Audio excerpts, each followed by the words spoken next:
Today I'm really excited because you're about to hear a conversation on one of my very favorite topics, which is meditation. Yes, my friend, meditation. If you know me, then you probably know that I've been a long-time meditator, and I'm literally a walking PR for meditation because it has transformed my life. From being an individual that was really stressed and kind of overwhelmed by life and with energy depleted to, as you can see, a pretty normal human being. No, I mean, jokes aside, meditation has absolutely transformed my life. So I love talking about it. And in this conversation, you will hear me speak with my dear friend and colleague, Tereza. Tereza is a meditation teacher, and she's been teaching Vedic meditation in this region, in Prague and in the Czech Republic, for the past 10 years. I mean, she is absolutely amazing. Many of the clients who go through the SHELeads program have been through her hands and experienced her work and are absolutely delighted. So it's just a pleasure to bring her on and to talk about this important subject with you. If you do not know me, my name is Alena Huberová, and I'm the founder of the SHELeads program, which is the holistic leadership program for women. And my work is dedicated to helping wonderful women like you develop courage and confidence and influence, all the funky stuff which they need in order to pursue their career ambitions and be amazing managers.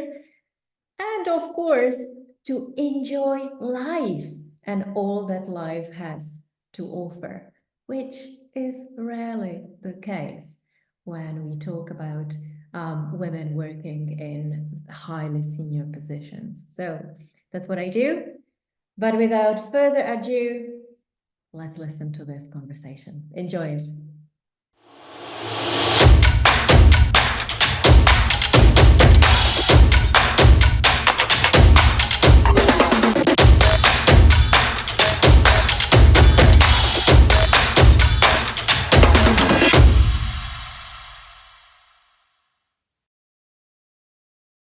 Well, Teresa, it's so lovely to have you here with me. I know that we've been planning to do this for quite a while, but it's so difficult to coincide with our agendas, right? Right. So, welcome. Thank you. Thank you for inviting me. Yes, it's great. So Teresa, I want to dive into the subject immediately because it's so fascinating, and I think it's going to be so helpful for my listeners, for my audience, for my clients.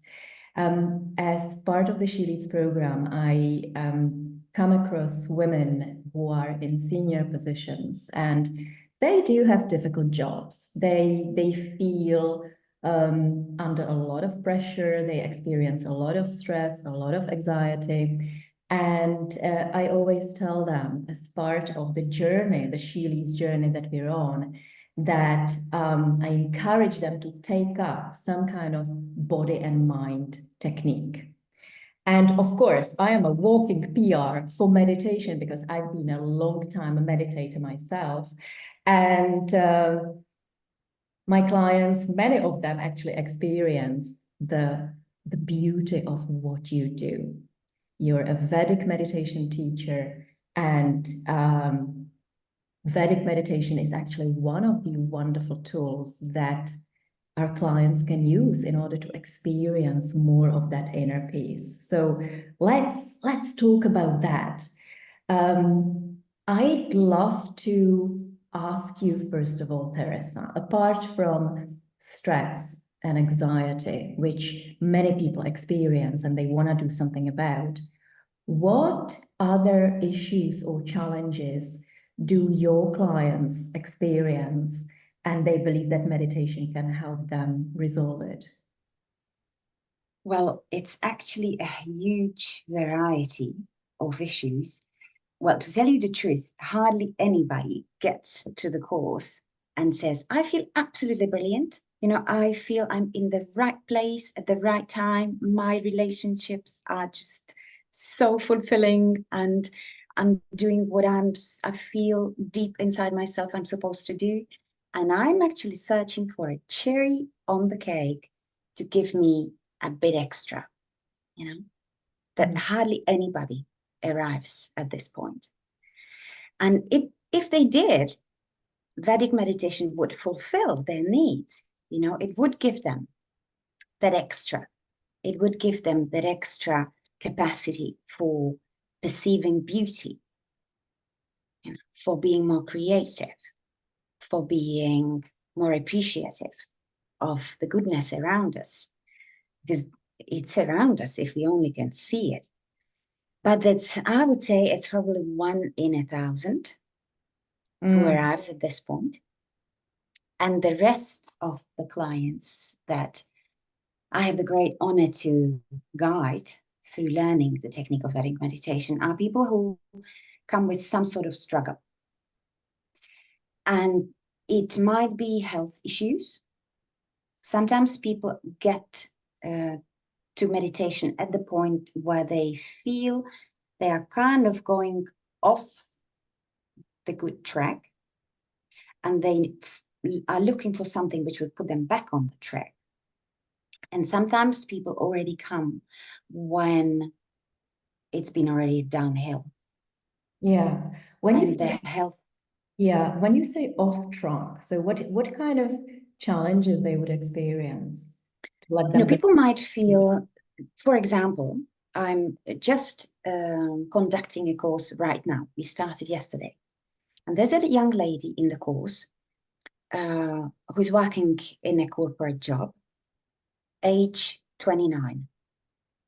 And she came because she wakes up tired. You know, you don't want to be waking up tired when you are 29 years old.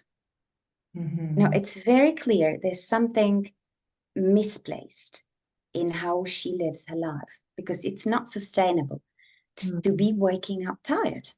And usually people come by reference. So a friend of hers has learned to meditate from my teacher, Tim Mitchell, ages ago, like you have. So she has experienced all the benefits over the years through pregnancies and jobs and whatnot. You know, life happens to all of us. And this young lady is a friend of hers. So she could observe her friend, you know, harvesting the benefits. And then she said, what do? You know, I want to be more energetic.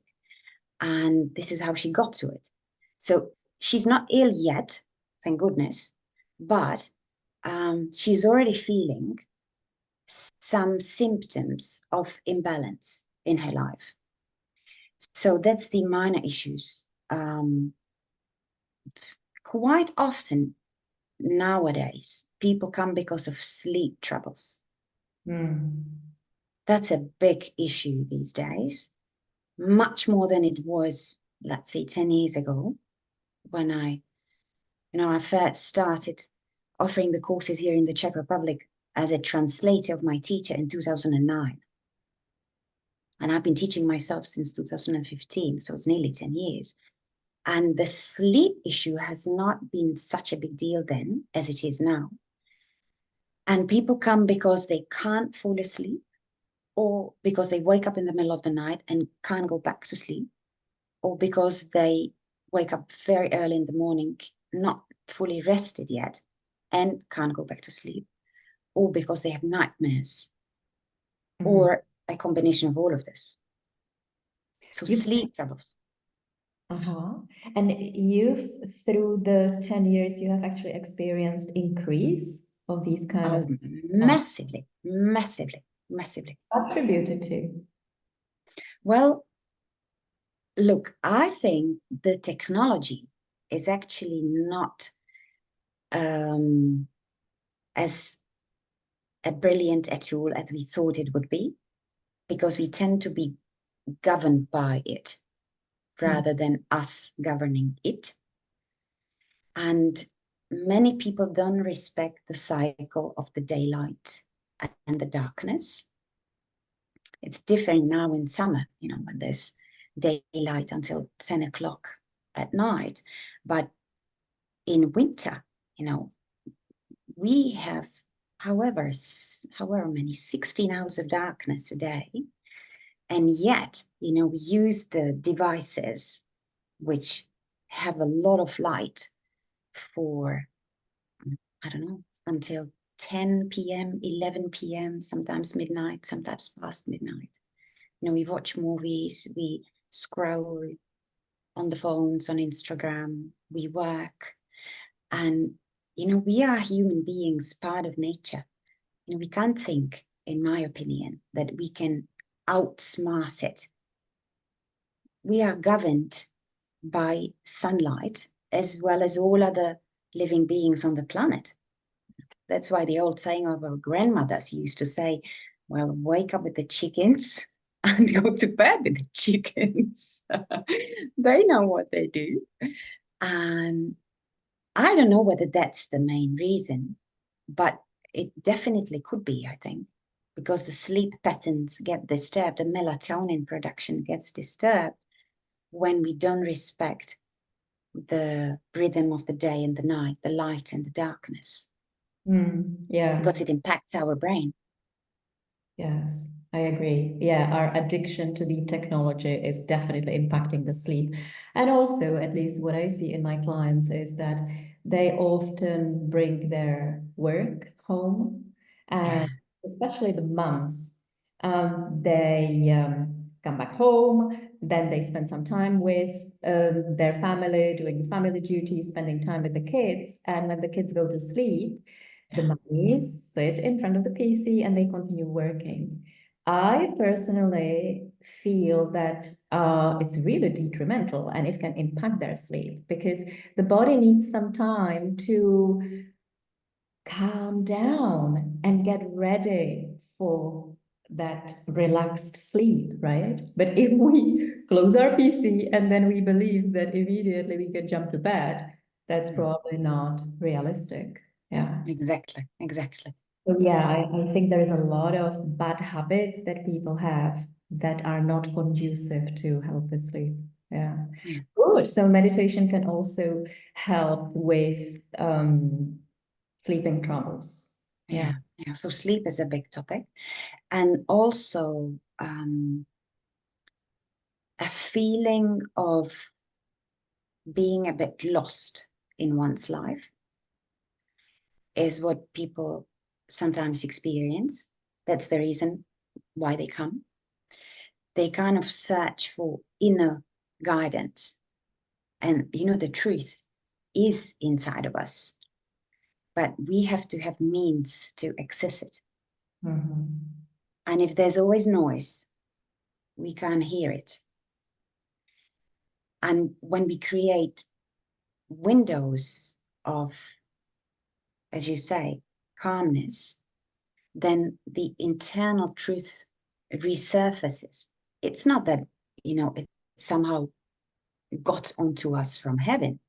It has always been there, that the system is so wise.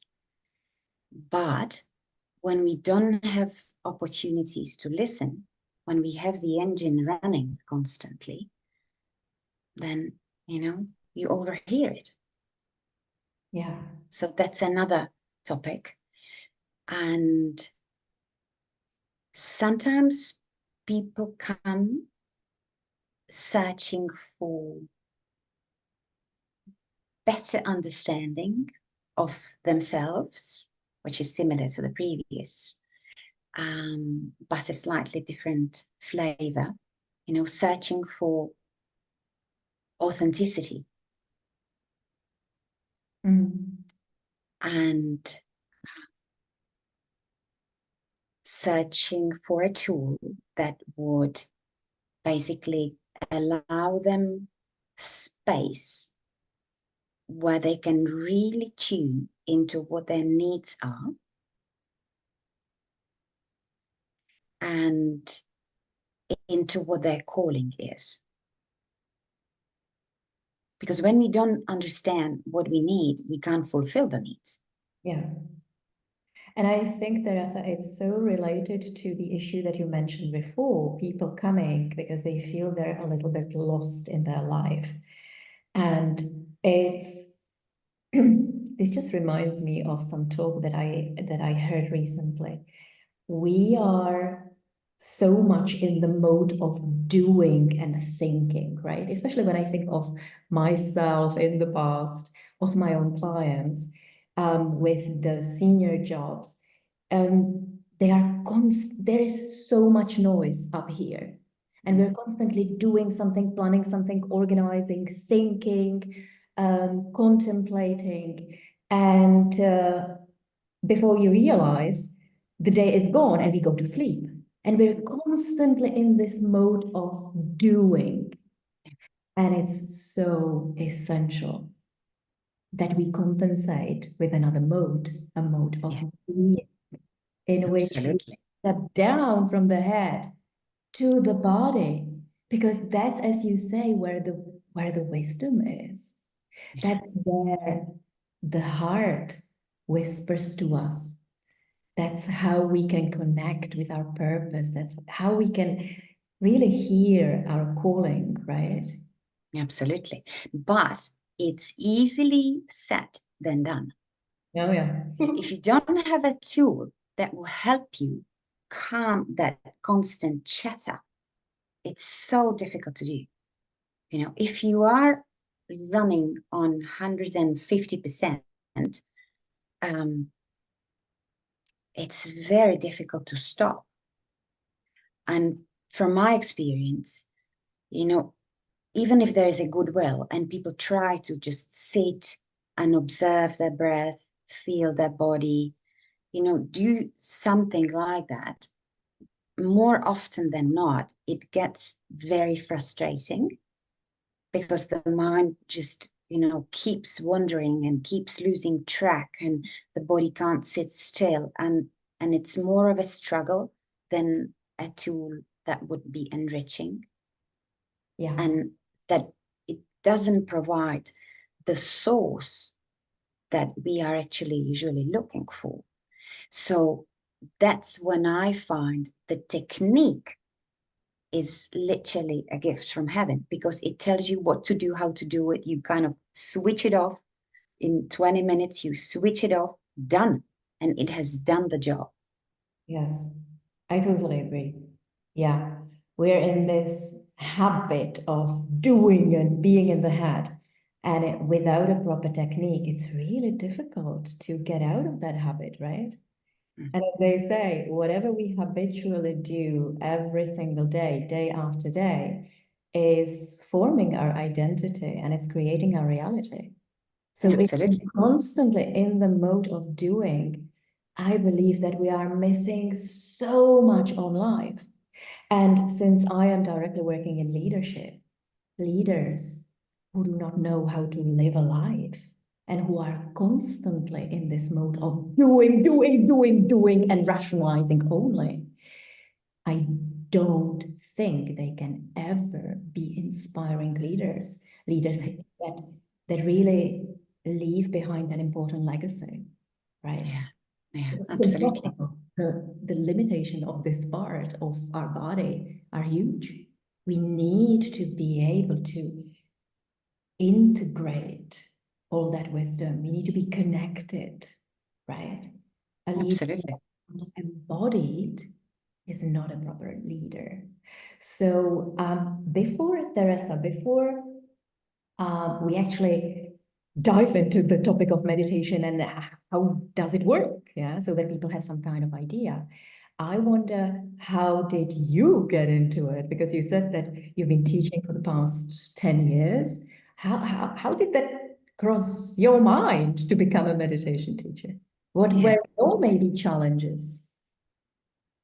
Well, I studied at the Faculty of Arts originally. I studied Spanish language and literature. That's my original formation. And then I worked as a tour guide for Spanish tourists in Prague and as a Spanish teacher. And then the floods in August 2002, was it, I think, hit. Mm-hmm. And all of a sudden, because August is when all the Spaniards have their vacation. So that's when we made most of our money for the rest of the year until Easter when they returned again. All of a sudden, I was without a job.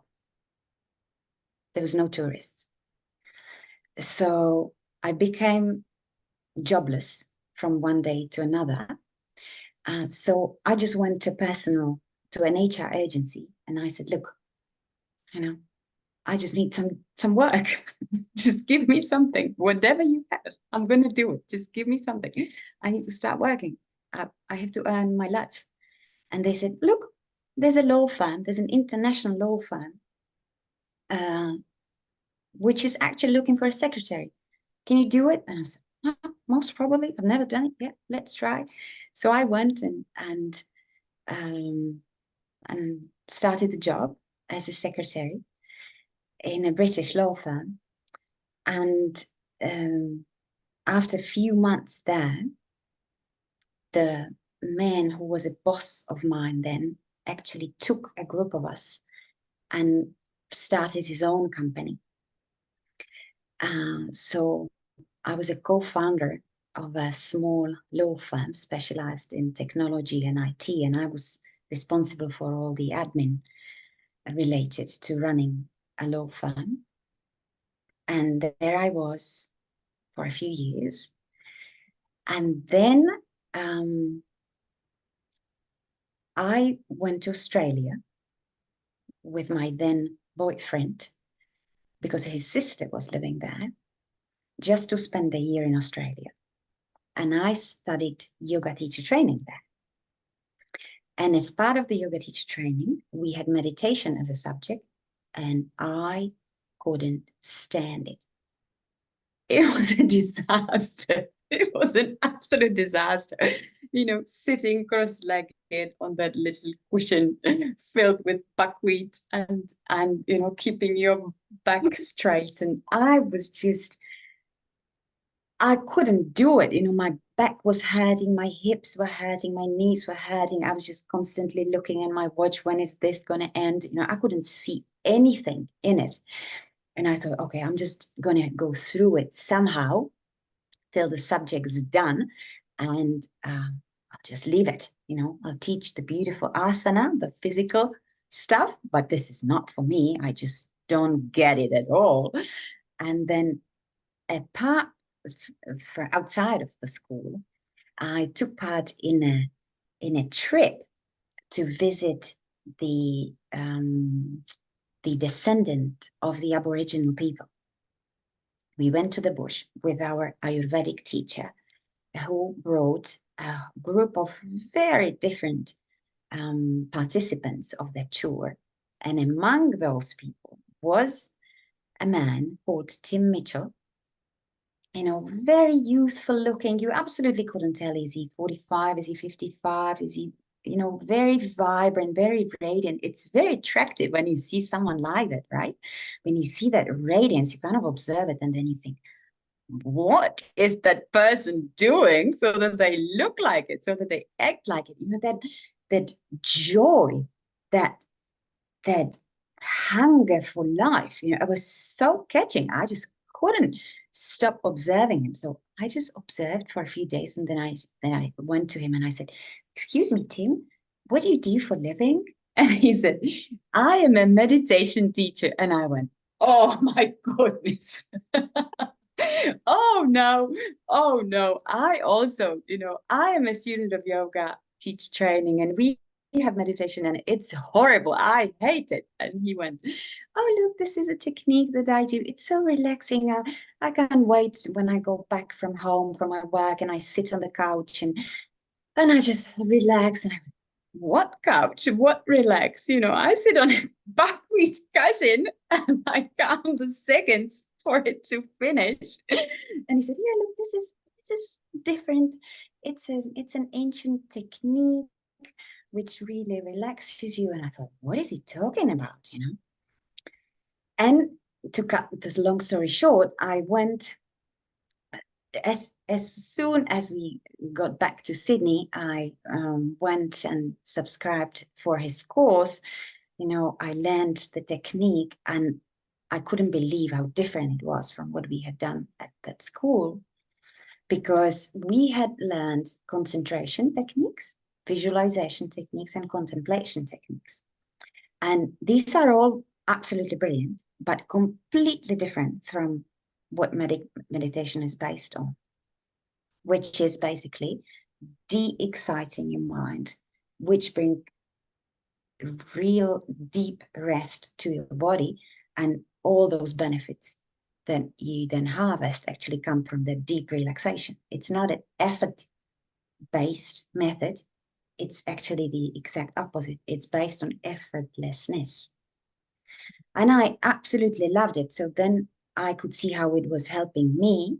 And when I got back to Prague in 2008, I thought, oh, brilliant. So I went back to another law firm for a part-time job, and I started teaching yoga in the evenings. And I thought, brilliant. So I'm going to teach the asana to my clients, and then I'm going to send them to learn Vedic meditation. And there was nobody. The teachers which were the closest to us were in London then. I thought, oh, what am I going to do? So I waited, looked around, nothing was happening. So I thought, well, I have to do it. So I called Tim and I said, would you mind coming to Prague and teach in Prague? So he said, he's an adventurous man, always open for adventures. So he said, yeah, why not? Give me 50 people. I said, what? How are going to 50 people sign for something they've never heard about? But guess what? Before he even got here, 45 people were signed up for the courses. And that was September 2009. And it just started rolling like a snowball down the hill. And people just, brother sent her sister, husband sent wife, friend sent friend. And it's been going like that for 15 years. So Tim kept coming to Prague every year, and I translated the courses into Czech. And then I started the official training from him until I graduated 2015. Yeah. Wow, what a story. So many thoughts are coming to my mind because I know Tim. Tim is my own meditation teacher, and I know exactly what you're talking about. He is the most vibrant person you ever find. Yeah, he looks amazing, so much energy, so much optimism. And that's one of the reasons for why I signed up for his meditation courses as well, because I wanted to have a bit of that myself. And then I had to laugh because you said that when you came across meditation the first time, you couldn't stand it. Well, I hear so many people saying, no, meditation is not for me. Yeah. I meditate. And you know what I think? The people who most hate, or for whom meditation is the most difficult, are the people who need it most, right? Because they have the busiest minds.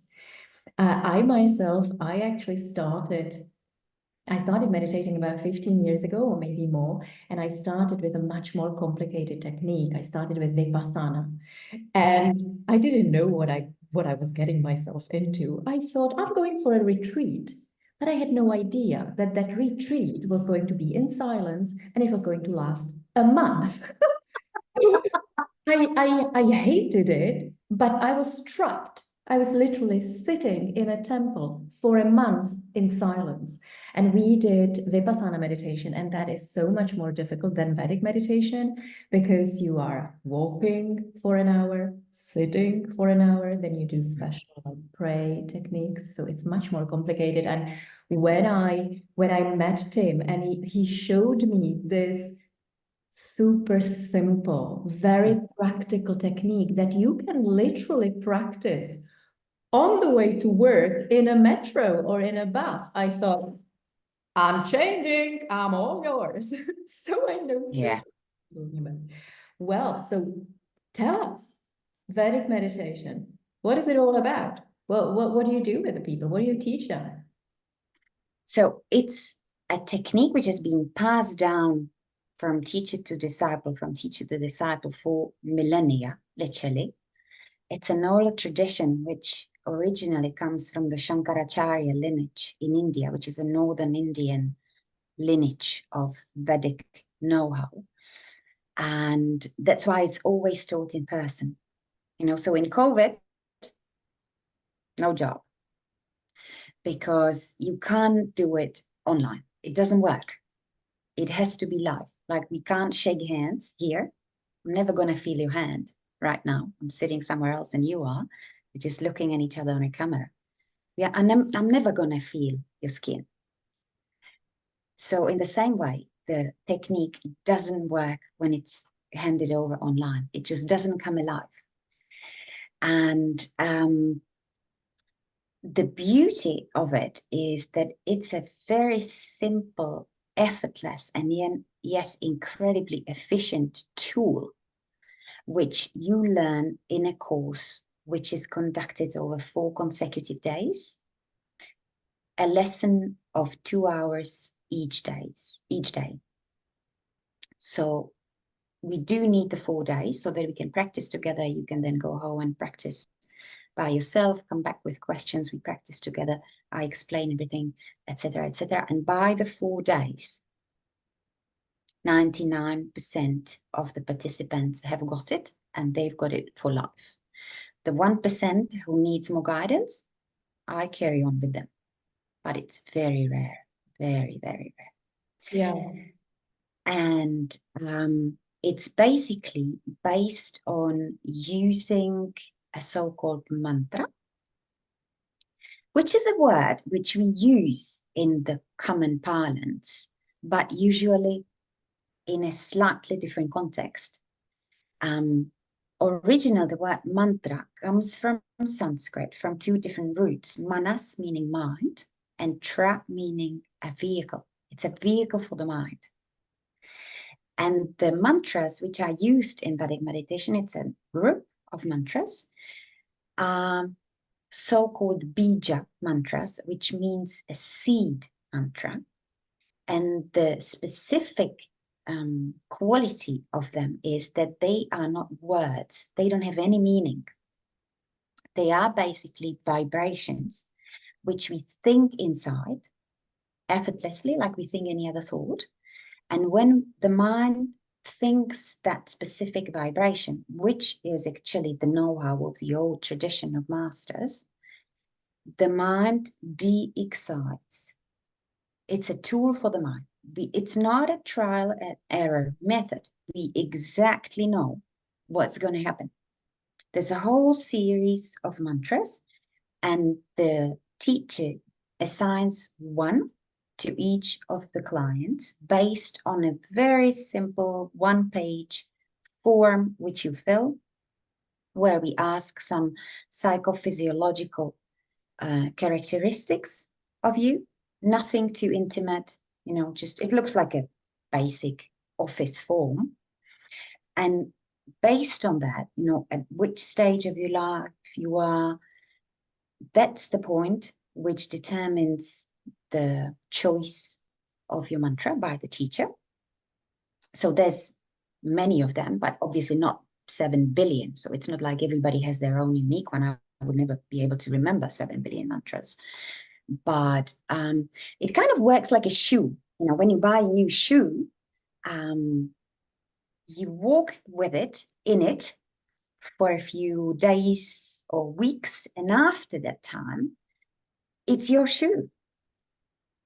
It's nobody else's shoe. It just fits your foot, because your foot is absolutely unique in the entire universe. And it's similar. The mantras work like that.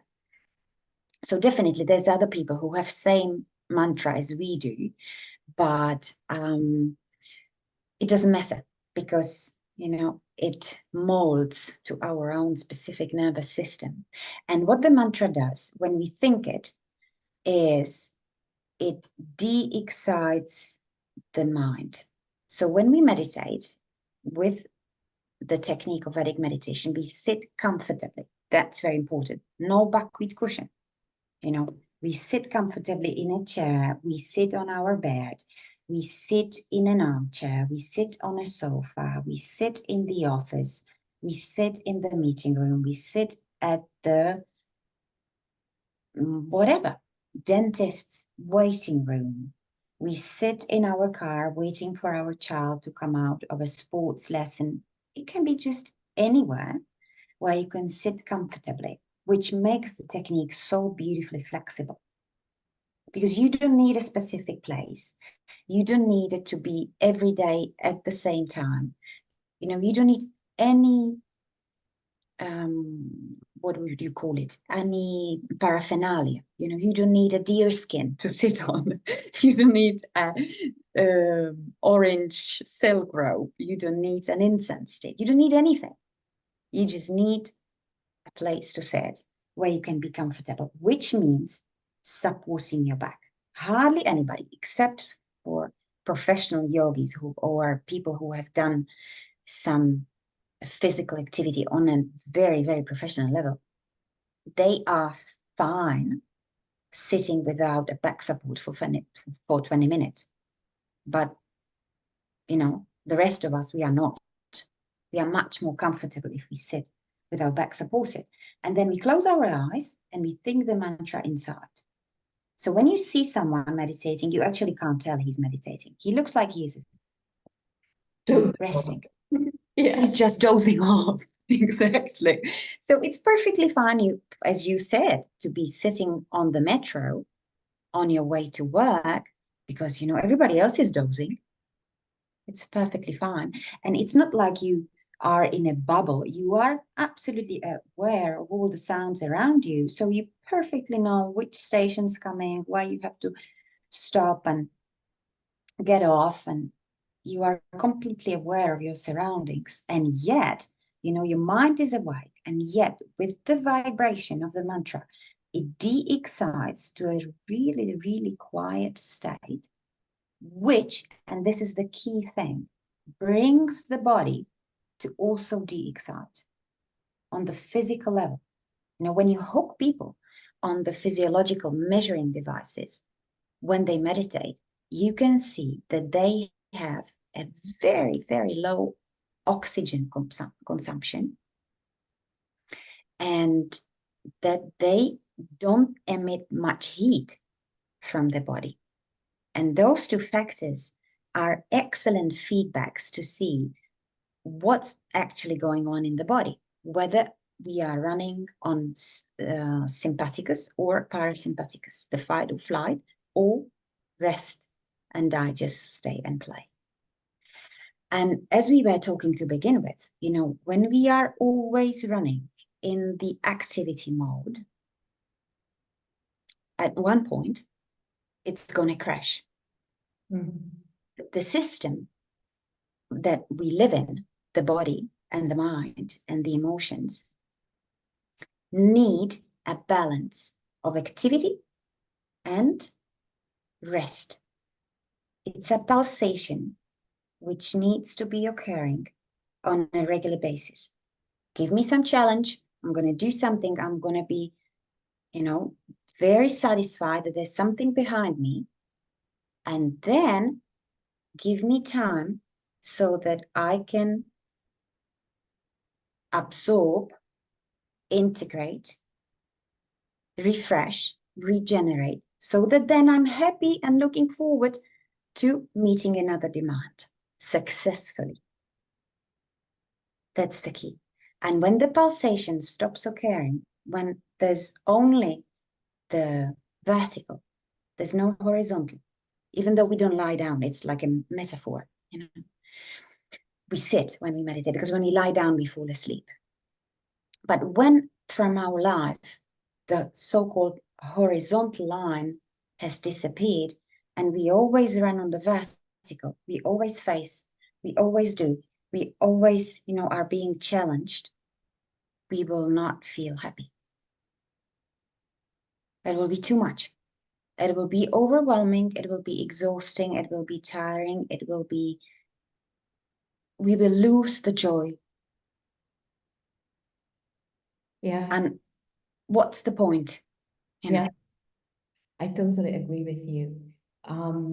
It's so beautiful. The meditation is so beautiful because it brings you to a state of, I almost feel I'm deeply in touch with myself. I feel deeply grounded. I feel when I come out of the meditation, I feel much more rested. I feel much more optimistic. And yeah, as you say, the nervous system had a chance to just chill. Nothing is going Yes. on. All is good. No major disasters are striking. It's so beautiful. I am such a huge PR for meditation because meditation literally changed my life. I was precisely one of those individuals whose nervous system, the baseline of my nervous system was already pretty high. I would get easily triggered emotionally.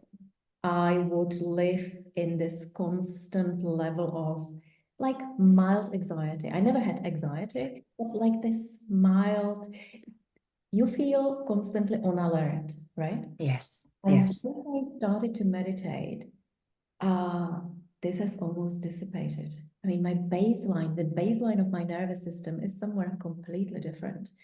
And I even find it in very difficult situations, or in situations that are typically nerve-wracking, such as public speaking scenarios, whatever.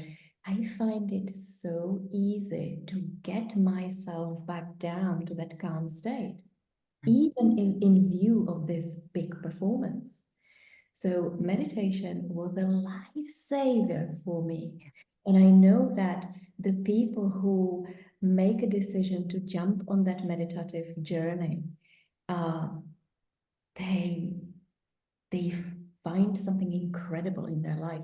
And what I really like is that you spend 4 days, or rather 4 evenings, learning a new technique. That's it. That's it. That's it. That's your tool for life, for the Exactly. entire life. There is nothing else you need to do. Yeah. So it's genius. And I think it's such an investment, such a beautiful investment in ourselves and in our well-being, and this is so funny. What people do not realize that they usually come to meditation because they experience some major challenges, stress, anxiety, all of these things that we talked about. But they don't realize that the side effect of meditation is probably equally important, if not important. It's that liveness. It's that more enjoyment in life. It's that appreciation for what life is all about, appreciation for all these little things, like walking through nature and suddenly you start noticing all these things that you would never notice if you're constantly in that activity doing mode, right? Absolutely. Side effects of meditation are as important, if not more important, than the challenges that people go and want to resolve through meditation. Absolutely. Yeah, because, Elena, I think what we have to realize is that our reality is basically based on our state of consciousness. It determines how we live, whether we live in hell on earth or whether we live in heaven on earth. It's our state of consciousness which determines that. And our state of consciousness is,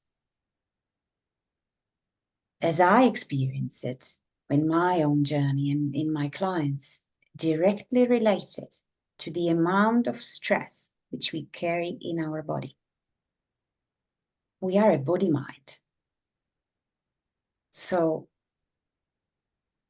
if we imagine our body as a backpack, if you imagine that you have 35 kilos constantly on your back, whether you walk, whether you eat, whether you have a shower, whether you sleep, well, it's not an easy life. And one of the reasons why I so appreciate Vedic meditation is that the technique is incredibly gentle. And what it does, when we do it the way it's the best to do, we meditate twice a minute, morning and evening. And it's like opening the lid of the backpack and taking 100 grams out in the morning and 150 grams out in the evening, and then 70 grams out the next morning and 200 grams out in the evening. You know, the body only does whatever it can do. That's why it's called a householder technique for people who are not monks or nuns, who are not living in monasteries or ashrams, for people who are engaged in relationships, whether it be relationships at work, in families, or in community. When we live outside in a secluded environment, we need different kind of practices. It's not a better or worse scenario, it's a different scenario. And when we live engaged with the outer world, we need a practice which doesn't take much time, because, you know, we don't have a guaranteed amount of hours where we will be undisturbed for our practices like monasteries or ashrams provide. Nobody's going to guarantee me an hour undisturbed in the morning. You know, I never know whether my son's going to wake up at 5:30 or at 7:20. Where am I going to schedule my undisturbed hour? I have no idea. You know, this is going to happen. And that 20 minutes twice a day basically lightens that backpack day by day, day by day, day by day. And we walk through life lighter. And therefore, our consciousness becomes clearer because it's directly related. Yeah. And when our consciousness gets clearer, we put the dots together much more easily. We are much more creative because we don't recycle the same old thoughts again and again and again. That's why, as you said, you know, a leader who is not well rested can't actually be a very inspiring leader, because he will be, or she will be, she or he will have real difficulties being very creative. We all know it. When we are tired, you know, our creativity diminishes really massively.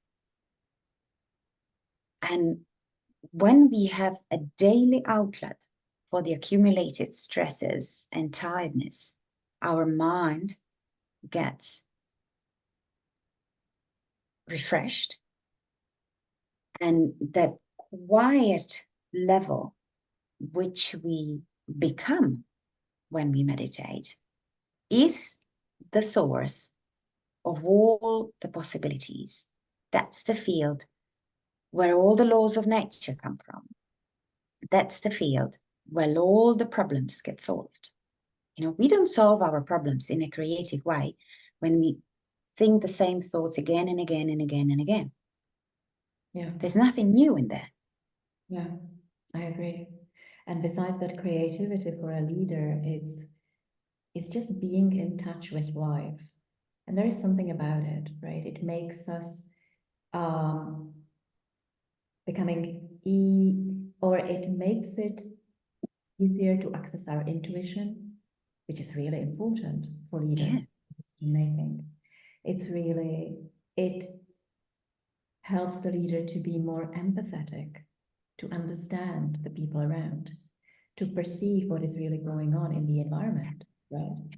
Because there are things that the mind can't see and perceive. You need to be embodied for that. And the meditation can make a tremendous difference. Yeah. This is all absolutely wonderful. And I'm just aware of time, Tereza. So you said that the Vedic meditation technique is something that we can't really be taught online. So you are based in here in the Czech Republic, and you conduct retreats as well as normal classes, usually based in the Prague region, right? Yeah. I'm gonna include some links to where people can find you. Yeah. For the people who are not based in this region, what would you recommend them? Either if they wanna try out meditation, or if they're not quite there yet and we haven't managed to convince them, but they realize that they could do with a bit more inner peace, what could they try? What could they try experimenting with? Yeah, that's a very good question.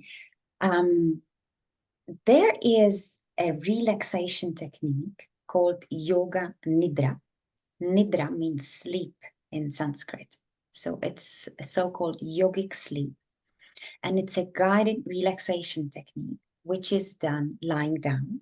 So you lie down on a sofa or in your bed, and you put the recording on, and you simply listen. You don't have to do anything, and you are guided what to do.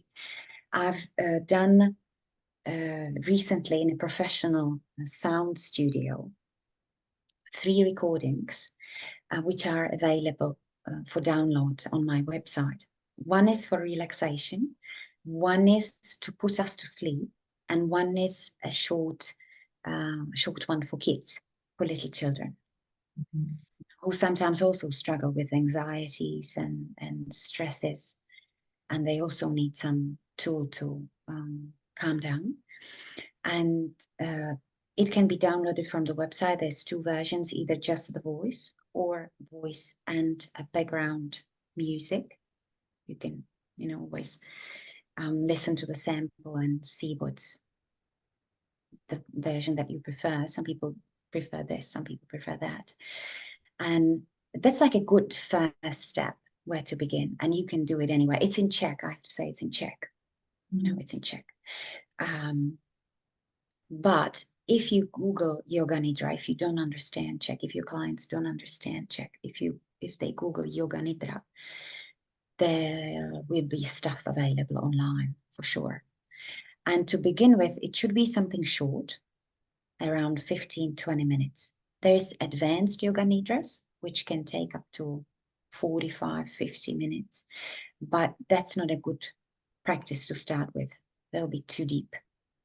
It could be too much. But these short ones are usually very loved by people, and little kids also love them. Talk about kids, Teresa.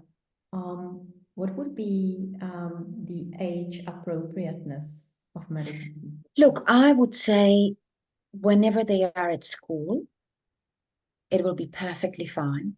But I even had clients who actually had like a routine with their little children as young as 4 years of age, as a midday routine for calming down when they don't sleep anymore. They are too big to sleep after lunch, but they still need a window of calmness and relaxation.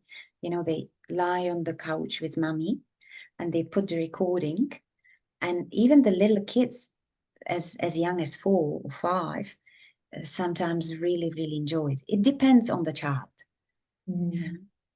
But it can be very early on. Yeah.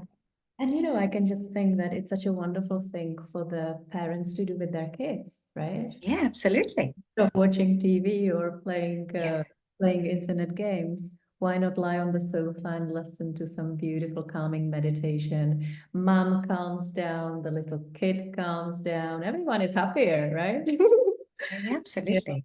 Yeah. And by the way, Teresa, how do you feel?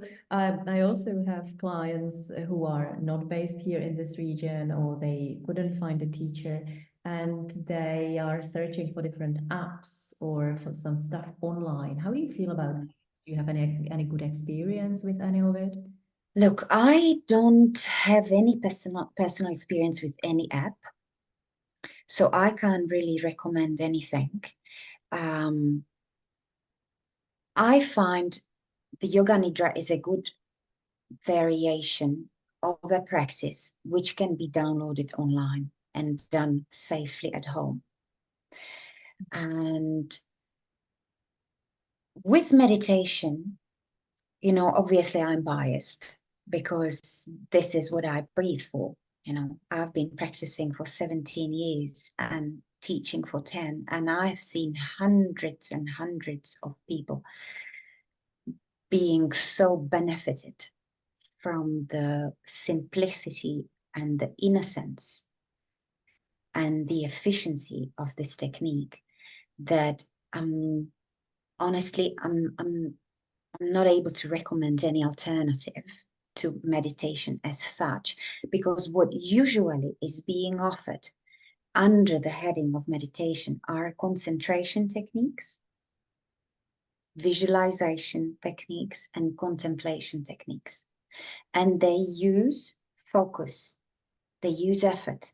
If you want to concentrate on something, be it a flame of a candle, or be it the pause after your exhale, you need to focus. And in my experience, we are already so tired from focusing on anything else, then when the time comes for us to have a break, to have a rest, we don't want to focus anymore. Yeah. Yeah. I have tried focusing exercises myself. And I find them complementary to meditation. Yes, I exactly.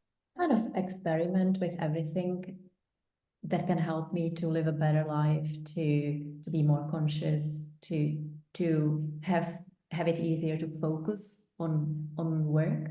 So I experiment with everything and I find them complementary. But you're right, there is this focus. It is a little bit more. It requires more effort than. Yeah. And I am totally unbiased, and I agree with you, Teresa. When I talk to my clients, I encourage them to look for a teacher, because I find that the people who just use apps or use little YouTube videos here and there, they get excited, and 3 days later, they don't even remember it exists. So, and I personally, I found at the beginning of my meditative practice, I find it really, really difficult, because there is so much going on in the mind and you just don't know how to handle it. Yeah. This is happening, so should I stop meditating because this is getting dangerous? So I really feel that people need some guidance. Absolutely. That's what I was going to say. Yeah. Find a good teacher to navigate the beginning of that meditative journey, I think, is absolutely crucial. I mean, I think this is such a wonderful investment. I mean, honestly, such a wonderful investment. And I'm totally unbiased because I don't teach meditation. But I am talking highly of meditation everywhere I go because it changed my life. So I'm hoping for my audience that we encourage them, that they will at least think about it, that they think about their own day-to-day and which mode do they spend most of their time in. And if you, listener, realize that you are, just as we said, a vast majority of your time in that doing, planning, organizing, let's do stuff, let's make stuff happen. And there is no balance with your actual being and feeling and perceiving. When you're not giving your nervous system a break, then you may want to really think about it and search for tools and methods to help yourself. And I can tell you, guaranteed, you will help yourself. And if you choose meditation, wow. I mean, I put my hand into the fire for meditation. Yeah, it's actually something that has become such an integral part of my day that I don't even think about it. Oh, today I have to meditate. No, I mean, I get up, I have meditation as part of my morning routine, so I don't question it. I just go and I'm looking forward to that moment. Yeah. Because for me, it's that time to connect with myself. It's kind of, it's like you take a deep look inside of yourself to see what's happening. That's another thing that we didn't talk about. Because with meditation, you actually, when you take that deep look, you discover that on some days you feel good. You feel calm by default. You feel in a good state. And on some days you look inside and you're in horror. Oh my God, what's happening in here? What's that noise all about? Where is it coming from? Right? So it's such a beautiful thing to check in with yourself. What's going on there? And then to get yourself back down to that calm state, to that grounded state, right? Yeah, absolutely. Yeah. Because when we operate in our life from that base of inner stability, we operate differently. Absolutely. We stop being controllers. We stop being so fearful. And we trust the flow of life much more. Because we know that part of ourselves is unshakable. It's absolutely independent on whatever's happening outside.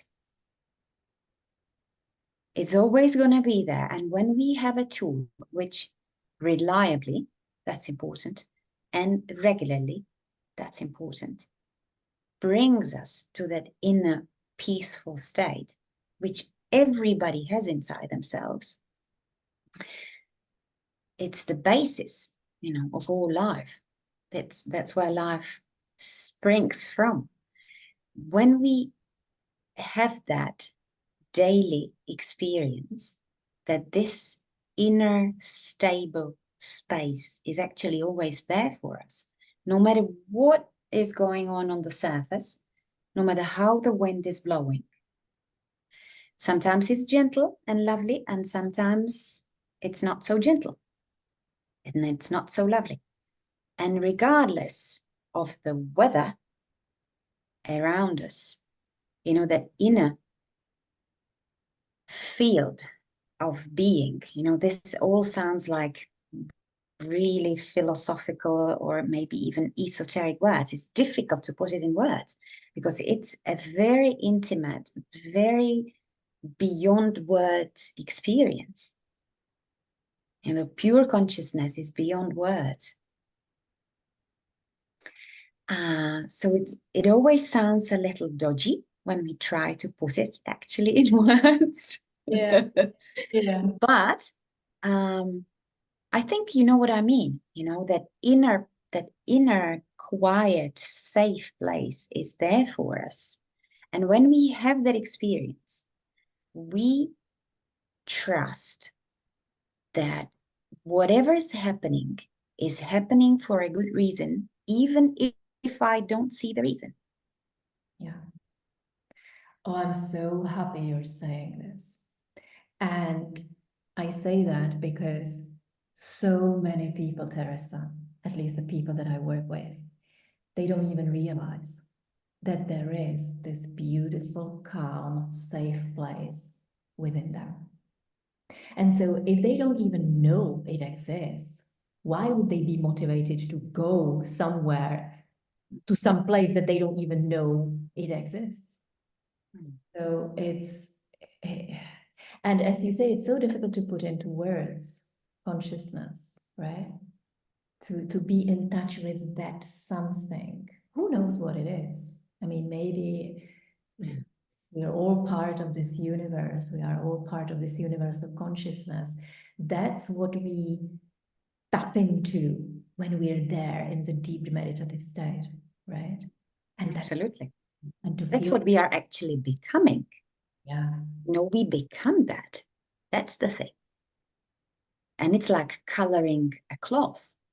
You dive it into the color bath and then you put it out in the sun the sun completely gets rid of the color by day 1. So you dive it back in the color bath, let's say indigo, you know, and then you put it back in the sun again. And when you repeat that process after a few days, no matter how much sun is going to hit that cotton, it's going to stay indigo. It's going to become color fast. And that's what happens when we meditate. We become imbued by that inner quietness. Mhm. Yeah. It doesn't mean that challenges don't happen. It doesn't mean that we don't get stressed. It doesn't mean that we, become some, emotionless, always on ground zero individuals. No, nothing like that. We have ups and downs. Life happens. We face challenges. We do get stressed, but the key is we don't stay stressed. Mhm. That's the key. Yeah. It's not a problem to get stressed. It's a survival mechanism which we all need. And if we didn't have it, we wouldn't already be there because our ancestors would have been eaten by predators. But the problem is when we stay stressed. Yeah. Then we lose flexibility, we lose adaptability, we lose creativity, we lose empathy, we lose tolerance, we lose the capacity to perceive beauty. Yeah. And we lose our psychological, emotional, and our physical well-being, right? Because we know Absolutely. that chronic stress is conducive to some major illnesses, right? Absolutely. Most of them. Yeah. So, as you say, it's great to know that stress is normal. We can't run away from it. We can't run away from difficulties in life. They will always be there. But if we know that there is this quiet and peaceful place within us, and it is in our control to get there, we can easily switch from that stress mode to the calm mode. And that's exactly. what it does. And That's what it is. It's not some miracle. It's a tool that trains your mind to be able to be flexible. Yeah. Yeah. Oh, so nice. Only talking about this makes me feel so calm. That's good. Talking about it with that soothing voice, I am totally chilled. That's how it should be when you talk to a meditation teacher. Yeah, absolutely. So listen, is there anything I left out? Is there anything you feel is important to mention to our audience? I think we covered all the basics. Yeah. Good. So I'm going to place the links to where people can find you, to where people can find my program. Tereza is actually officially collaborating with the SHELeads community, which is absolutely so beautiful. So thank you so much. Thank you, Elena. It's been a pleasure. Tereza, I'm really hoping that this talk will help to spread the word that meditation is such a wonderful instrument to help ourselves. My God, right? Right. Yeah. Thank you so much. Thank you so much. See you later. See you later.